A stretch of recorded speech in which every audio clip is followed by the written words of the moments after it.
It's been almost 15 years ago since my family moved out of the old creepy house that nurtured my nyctophobia, which still persists to this day. I have a panic attack if it's dark enough that I can't see in front of me, and I cannot go to sleep in a room that's dark enough that I cannot see all four walls.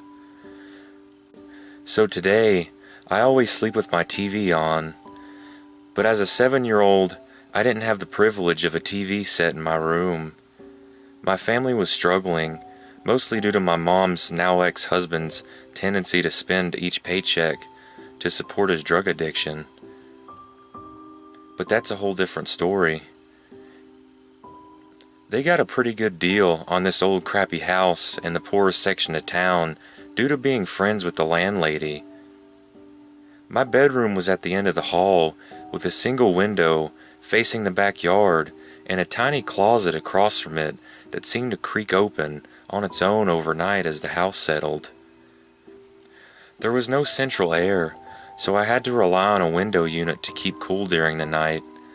For anyone who's had to deal with window units, you'll understand how easily the cool air in one room can seep out to the rest of the house, rendering it completely ineffective if you leave the door open.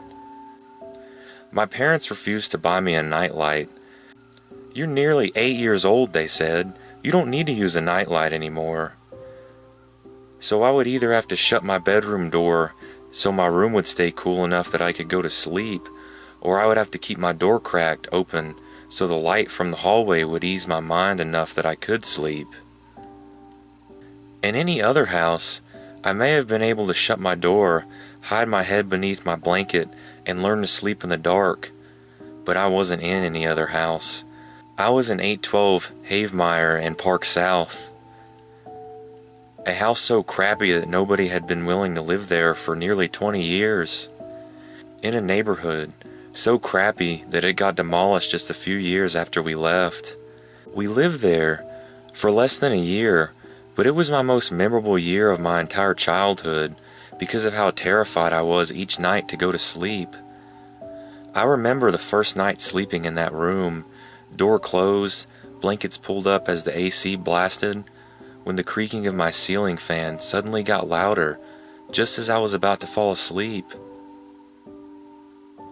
I opened my eyes, and there, hanging in the middle of the room, was a little girl in a plain wool nightgown, long dark hair obscuring her face. I screamed and flung the sheets over my head. My stepdad banged my door open a minute later and flipped on the light. "What's wrong?" he asked as he came up beside my bed and pulled the sheets off my head. My eyes went into the middle of the room immediately, and I pointed. There was a girl hanging from the ceiling fan. My stepdad turned and looked. "There's nothing there. You had a nightmare. Go back to sleep." And just like that, he walked out, flipped off the switch, and shut the door. When my night vision came back, the girl was there once more, swinging back and forth, as if she had been there all along, hidden only by the light. I pulled the blankets back over my head and laid there shivering all night, too afraid to call out for my parents again because I knew my stepdad would get angry and yell at me. The next night, I slept with the door open so that the light from my parents' room would light up the hallway and seep into my room, and the hanging girl wouldn't appear. It worked long enough for me to fall asleep, but when I woke up an hour before daybreak, needing to use the bathroom, all the lights in the house were off, and the girl was there again, swinging slowly back and forth. I held it in, lying in bed squirming and waiting for the sun to rise. And when she finally faded, as the light seeped into my room, I bolted to the bathroom and peed like a fire hose. That became routine the next couple of weeks, until one morning I woke up having to pee earlier than usual, and I couldn't quite hold it long enough. I knew I was about to pee myself, and I'd have to make a run for it, so I edged out of my bed, then bolted across my room when suddenly the girl reached out and lunged for me. Her hair flinging back off her head, I spun on the spot and lunged back into bed, slinging my blankets over my head and hiding until sunlight. Needless to say, I got in trouble for wetting the bed. After that, I absolutely refused to sleep in that bed. My stepdad yelled and screamed and threatened me, but I absolutely refused to go into the room after dark, and spent the rest of our stay at that house sleeping on the living room couch. After we moved, I was able to convince myself that it had all been a reoccurring dream or a delusion or something, and despite my lingering fear of the dark, I'd especially forgotten about the house entirely until the day before yesterday. I had taken my mother grocery shopping when we bumped into our old landlady, and my mother wanted to stop and chat like she normally does. Naturally, assuming I didn't remember her, my mom mentioned the house we lived in when I was 7, and I didn't want to sleep in my bed, and I mentioned why. As soon as I mentioned the girl, the former lady's face became grave. There actually was a young girl found hanging in that house in the early 80s. She said she wouldn't elaborate, and my mom moved the conversation to lighter topics. But when I got home, I was able to hop online. I looked up old news regarding the house and found the article. It was a young girl named Deborah Gibbs. She was complaining of a monster in her closet, watching her as she was trying to sleep every night. And she would scream and scream every time she saw it, until her parents would come in and bring her into their room. Allegedly, the dad got sick of it, and to teach her to face her fears, he left her in the room one night when she screamed out. They found her hanging the next morning. The father was charged with her murder, but I can't help but wonder what really happened.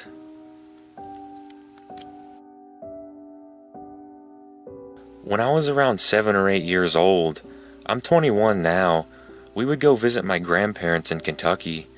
My grandparents lived in an old house that they had built and live in a small town where everybody knows everybody. The house is a 1-story, 3-bedroom, and the walls are almost like cabin wood style and are dark stained. The house was built across from my great-grandma's house. She passed away a while back, so my mom and sister would stay down at that house while I have my own room at my grandparents' house. The grandparents on this side of the family are the ones that I enjoy to see, as opposed to the other side of my family. Only at this house, I did always feel uneasy, like something gave me the creeps, and I never knew why. I still don't sometimes. I remember one time during the day, I was walking from my room to the bathroom, and the hairs on the back of my neck shot straight up, randomly. Just thinking about it gives me the chills. It's not cold or chilly like other types of paranormal incidents I've heard about. I proceed to go to the bathroom. After I finish, I open the door and step out. Just out of the corner of my eye, I catch a glimpse of a shadow. It looks like a black figure just standing in front of the door to the family room. I take a few steps without really thinking of it, but then I immediately snap my head to where the black figure was, and it was gone. The night my mom said goodnight and went down to the other house, which is what we called my great-grandma's house, I was playing Mario on the Nintendo 64 for a bit before my grandmother came in to give me a hug and went to bed. Their house gave me the creeps during the day, but at night it's a different story. What happened this night is a reason why I hate to go down there and visit my grandparents today. Anyway, I always have this big red plastic mug made by Aladdin, and I fill it with ice water. I drank all the water and decided to go into the kitchen to fill it up again. I turn on the lights in my bedroom and then open the door to the room. I turn on the hall lights and shut my door.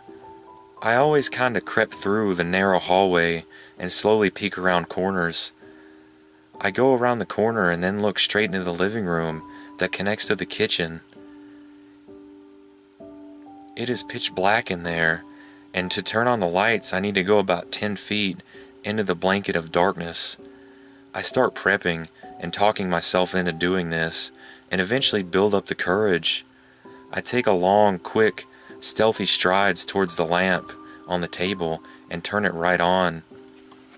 Then I go to the kitchen and flip the light on with the switch in the living room and fill up my water and head back to my room. I turn off the lights and head back to my room and go around the corner to the hall. I see from the wall before the turn that the hall is a little more illuminated than I remember, and then go around the corner and see the door to my room is a quarter opened. It gave me the creeps and made me uneasy. I look and see that my grandparents' door is still shut and can hear my grandpa snoring. I try not to think too much about it and head to bed. I shut the door and get into bed before turning off the lights. I have a nightlight that illuminates the room. I would always lay there, waiting and staring at the door, wondering if the alien from the movie Signs was gonna come in. I saw the movie Signs, and it terrified me for at least 2 years. I start to fall asleep. Eventually I nod off to dreamland. I wake up in the middle of the night and take a drink of water from my mug and lie back down. I fall into that state of mind where you're half asleep. Then I start to feel this light vibration, and then the entire bed just starts shaking violently. In my half asleep trance, it takes me some time to comprehend that this is not normal. As soon as I do, I spring up out of my bed and run to the door and get my grandma. I swing the door open and become frozen with fear. I try to scream, but I can't. All that is coming out is this whisper and air from my lungs. I fall back and just keep trying to scream, but can't. This shadow black figure, about 6 feet tall, is facing towards me in the doorway. I start crawling as fast as I can until I reach my bed, and the doorway is out of my line of sight. I sit back against the nightstand and curl up into a ball and shut my eyes tight with my hands over them. I keep them closed until my heart rate starts to fall. I slowly open my eyes and spread my fingers slowly so I can get a peek.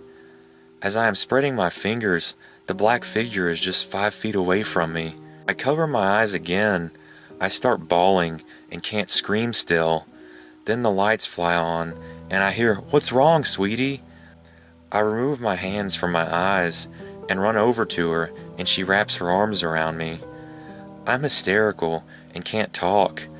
My grandma asks if I'm sick or something because I was really pale. My grandpa comes in a few minutes later, and I try to tell him that there was someone else in the room. They think that I had a stomach ache until I stopped crying long enough to tell them something else was in the room with me and tried to get to me. My grandpa tells us to wait here. He's ex-military and has loads of guns. He walks past the door again, and I can see him in his tighty-whities and tank top holding a revolver in his right hand. He comes back and says, "No one was here," and they convince me that it was just a bad dream. The entire rest of my trip to visit them, I was sleep deprived. To this day, I still cannot sleep too well there.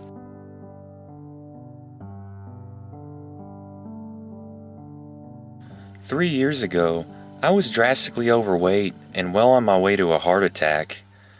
A change in attitude occurred, and I began to fix the problem. Life was better. However, it all started to change when I started to go on walks at night.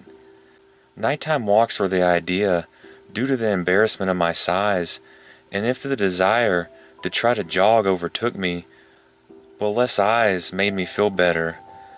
So all was well for a few weeks, as I started out with short night walks and then developed into longer ones. It was shortly into these walks that I began to feel oddly uncomfortable at night at times. It didn't happen every time, and it didn't make sense to me at the time. I was being silly about being out at night alone. I was wrong. 2 months into walking, I started jogging. That is when things started to take a turn. Now I'm going to be honest, I enjoy 2 things that I feel may have affected my mind. I smoke pot and love H.P. Lovecraft. Getting out at night was exercise and relaxation. go for a run, and smoke a joint. It was great. I felt good and relaxed. However, the feeling of anxiety and discomfort seemed to grow. Not every night, of course, but it became a regular issue. So regular that it continued to grow from a nagging at the back of my mind to a growing concern. I felt that something was wrong with me.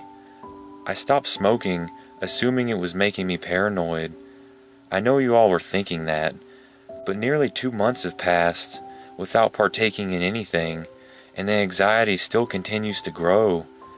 I started to feel like I was being followed at night. I couldn't explain it, but some nights it became so bad that at the time I was ashamed of myself. I ran as fast as my tired legs could carry me home. I knew I had a problem. Figuring it was a psychological issue, I started to examine as many aspects of my life as I could. I decided to take a break from running at night, collect my head, so to speak. I spent months indoors, and things felt better. I didn't feel pursued or even remotely uncomfortable. Really, at that point, I felt ridiculous and bad for not keeping up my work. I figured I was self-sabotaging. So I started going out at night again. A month passed without any issues. Then things started to really feel good again. Until one evening, late into the night, I noticed something skulking along the rooftops a couple houses in. It jarred me a bit at first, but figuring it was a raccoon or a cat, I let it pass my mind and kept on running. About 15 minutes later, I happened to notice something moving in the side of my vision. I looked up, and skulking along the rooftops was this thing again. At that point, I stopped to take a look. My heart was pounding from the run, and I started to slam in my chest as I really got a good look at what was on the rooftop. It was a small and terribly thin man-like creature. Its skin was molted black-gray, strained against its bones. It seemed to be surrounded in a cloud of darkness, much like a swarm of black bugs, but denser than anything you could imagine, that swirled and danced around in its form. As it moved in and out of the cloud, the moonlight revealed it further. I was able to make out the features that I couldn't before. I could see by the moonlight it had wicked little hands that appeared to end in long black hooks. Its black and withered body seemed to be riddled with holes, exuding the darkness, clinging to and surrounding its despicable form. As I stood there watching it, it stopped its movement and seemed to notice me. The creature raised its featureless black head, and then I watched it split into two. It split right down the middle. I swear I could hear a sickening wet sound when it happened. Out of that split, as the two sides lay down its neck, a long white tentacle protrusion began raising out of its face. If I had to guess, it was nearly 10 feet tall at this point, waving back and forth and twitching. At that point, I got the terrible feeling that it was somehow tasting me. I tell what happened now, and it seems like it took place over some time, but the truth be told, it happened in a matter of seconds. I felt I had to run at this point, and I did. Straight home, never looking back and never looking up. I swear I could hear it, leaping from roof to roof. I got home immediately and locked the door and went to the front window to watch. It didn't take but a minute for the thing to come into sight right across the road, poised on my neighbor's roof, seemingly watching me with that blank black face it has. I held its gaze for what seemed to be an eternity. This was only broke by the horrifying vision of another two of these creatures crawling over the back of my neighbor's roof to perch beside the first one. As I stood staring at those awful white tubes that came crawling out of their heads, waving grotesquely into the night, my senses seemed to swim. I staggered to the floor, my balance leaving me. Terrified, I desperately regained my balance, scrambling over to the couch to look out the window. With tears in my eyes as I looked out the window, I saw nothing. Frantically, I scanned my world, looking for a glimpse of the things I never wanted to see.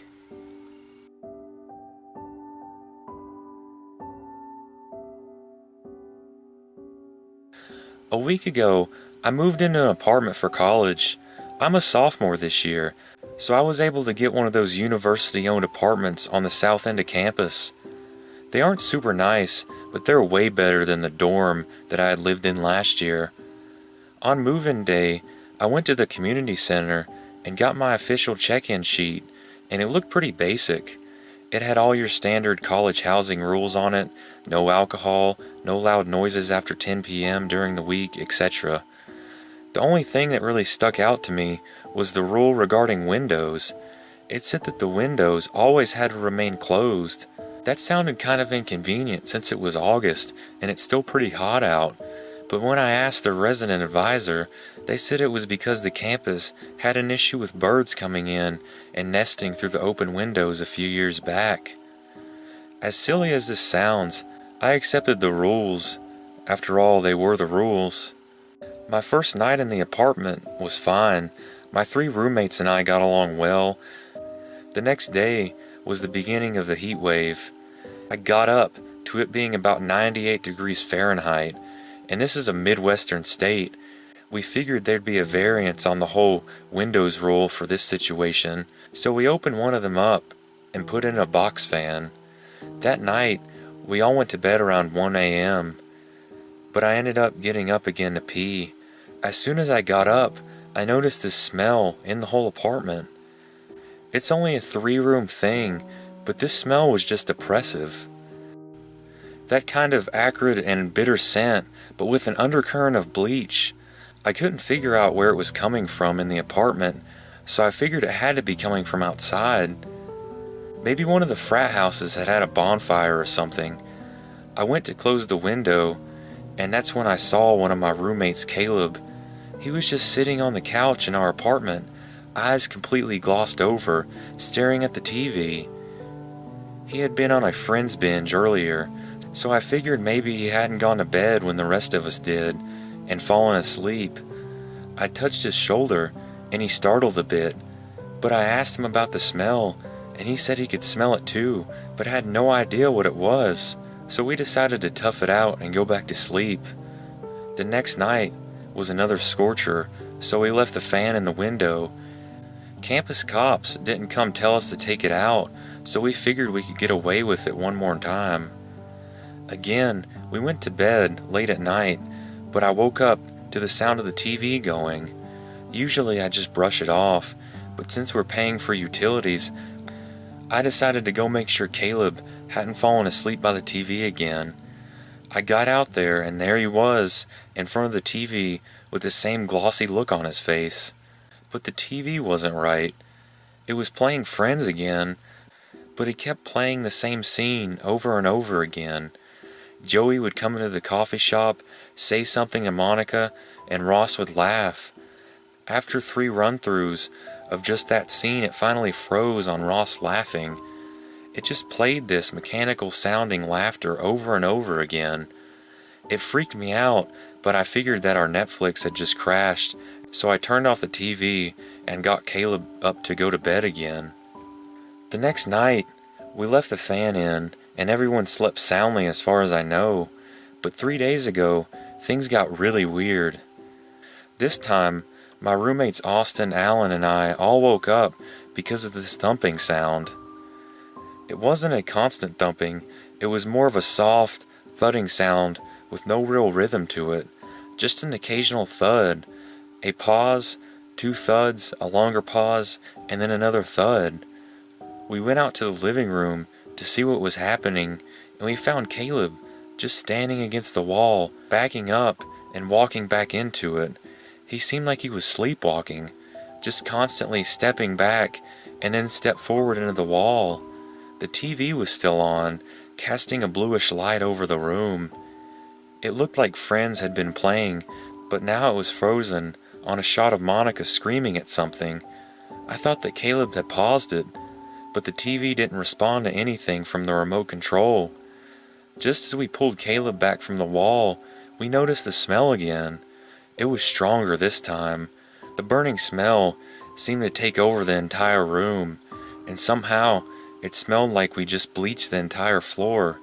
Suddenly the TV kicked back on and unfroze itself, but the audio and frames didn't match up. We heard Monica screaming at something, while on the screen, she was walking towards the door, grabbing a jacket and then going out. Then the whole screen went black. At this point, we thought that Caleb had a serious sleepwalking problem, so in the daylight hours, we told him everything that had happened.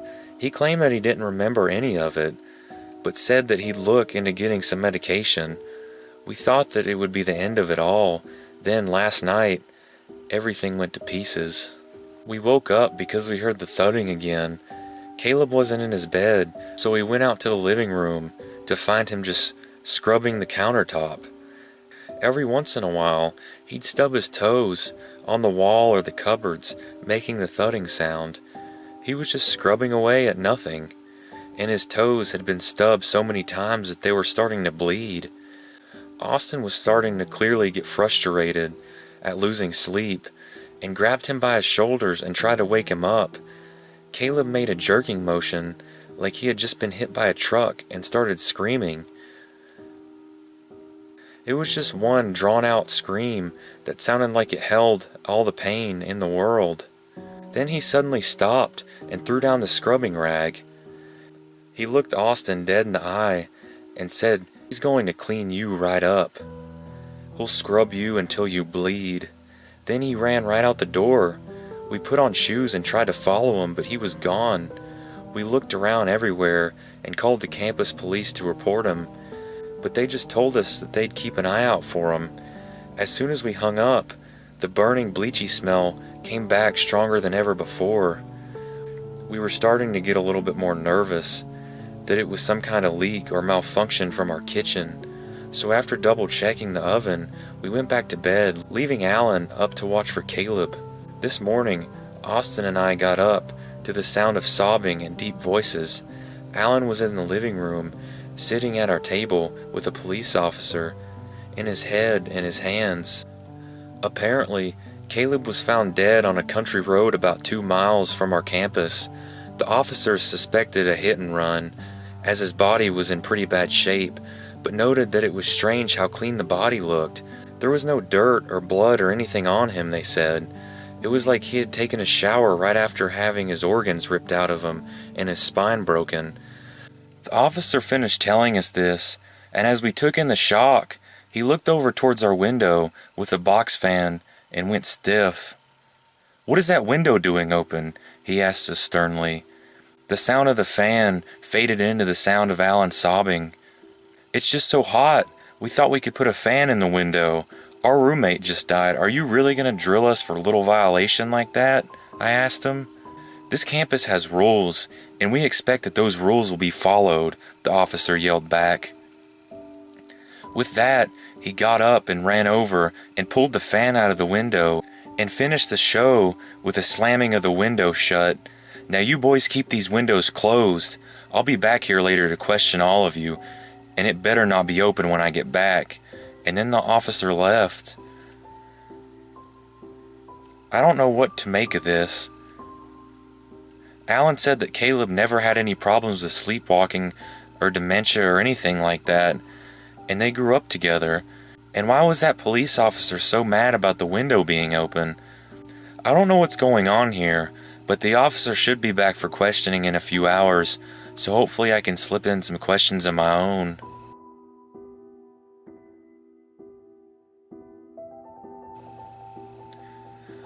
I grew up in a very strict religious household. As I got older, I began to struggle with my faith in God. When I was a teenager, I became fascinated with the occult. I came to the conclusion that the best way to prove myself that God existed was to see if demons existed. I began collecting books about witchcraft and demonology. Looking back now, I realize how foolish I was. I didn't understand what I was getting myself into. I began reading these books and actively trying to invite demons into my life. I would read passages from the books out loud, reciting long strings of demonic names. I would draw satanic symbols on the walls and floor of my bedrooms and trying to cast summoning spells. The demons didn't come to me all of a sudden. They came gradually, insidiously, working their way into my life. I hardly noticed it was happening until it was too late. I started having horrible nightmares. I would wake up in the middle of the night and hear the sound of faint laughter or whispering. At first, I thought it was just my imagination. Then things started to get more intense. Sometimes I would wake up paralyzed. Sometimes I would feel my bed moving. And sometimes I would find all my bed sheets lying on the floor. My personality began to change. I was tired all the time. I became angry and irritable. I was distant and withdrawn. My family started to notice all these changes in me, and my parents brought me to a psychologist, but he couldn't find anything wrong with me. Late one night, I was awoken by the full moon shining on my face. I felt very strange, as if the world was somehow disjointed and I was disconnected from it. I felt like I was floating in a vacuum. That's when I looked down and realized that my body was floating above the bed. All of a sudden, I felt something grab me by my feet and start violently shaking me like a rag doll. I was being whipped back and forth. I saw one side of my room and then the other flashing before my eyes. I was terrified. Something was trying to kill me or tear me away from the world. Eventually, whatever it was stopped shaking me, and I felt myself being pressed up against the ceiling, as if it was trying to crush me. Then, suddenly, I was slammed down on my bed. I felt something heavy on my chest, pressing down on me. It was as if some invisible weight was pushing me down, and it was getting heavier and heavier. I was paralyzed and couldn't catch my breath. I remember thinking that this is just a dream. There's no way any of this is actually happening. Then, I heard a sound I will never forget as long as I live. I heard the sound of the bed creaking. I was sinking into the bed, and the sound of the bed warping under the increasing weight was real. This was really happening. In a frenzy of fear, I burst out of my bed and ran out of the room. I went to my mom's room and woke her up. I was wide-eyed with fear and hyperventilating. She eventually calmed me down and began asking questions. I told her what had happened, but she laughed it off and told me I could stay in her room for the night. The next morning, I knew what I had to do. I went back to my room and gathered up all my occult books and materials. Then, I took them outside, dumped them in a metal garbage bin, and burned them. I cleaned all the symbols off my bedroom walls and never slept in that room again. Nothing like that ever happened to me again. I think whatever demonic force it was had their one chance, but they failed, and they never bothered me again. So, do I believe in God now? I'm still not sure, but I do know that there are malicious, evil entities in this world, and if you invite them into your life, they will gladly come.